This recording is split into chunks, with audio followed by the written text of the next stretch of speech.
Exodus Nemesis. Written by Matt Edsand. Narrated by Matt Edsand. Chapter 1, Quadrant A1, Arcadia. The rain was pounding the street. Marine Captain Peters stood under the shelter. A beep on his device signaled the arrival of the transport. Peters glanced to his left and quickly walked over to the transport, opened the door and slipped inside. "You picked a heck of a place to meet," Admiral Sheldon said, before looking towards the front of the transport. "Soldier, give us a few minutes." The UFRA Defense Forces soldiers seated at the front nodded and stepped out of the transport into the pouring rain. Peters caught a glimpse of the man running for cover towards the same shelter he had been standing beneath for the last 10 minutes. Sheldon turned to him. "I must admit your request intrigued me." Peters had sent a message to Sheldon requesting for a meeting outside of UFS Central Command. Peters had cited security reasons for meeting outside. He had no intention of talking to the Admiral within any official facility.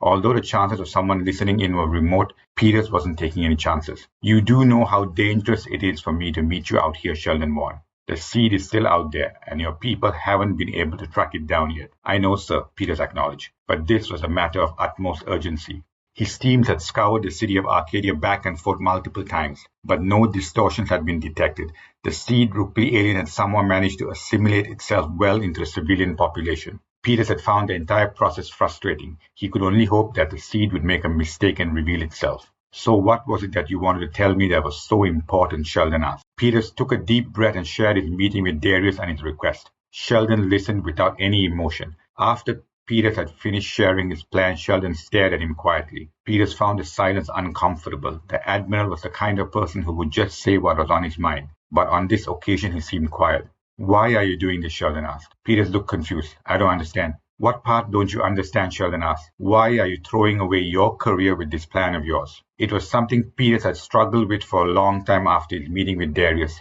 Peters knew he could have shelved the plan and no one else would have ever known about it, but he couldn't. His father had the greatest respect for the chain of command.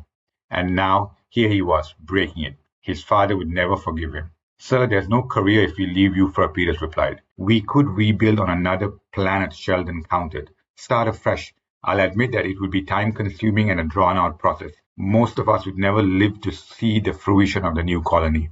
But what happens when you encounter the next alien species?" Sheldon paused for a long moment. "I know I'm breaking the chain of command by asking you to give me 2 UFS vessels to make our stand," Peters said. "But someone needs to stay and fight the Rukpli. And why must that someone be you?" Peters knew Sheldon was trying his best to give him a way out, even a little one. Maybe it had to do with the fact that he and his unit had saved the Admiral from certain death at the hands of the Rukpli. Sample complete. Ready to continue?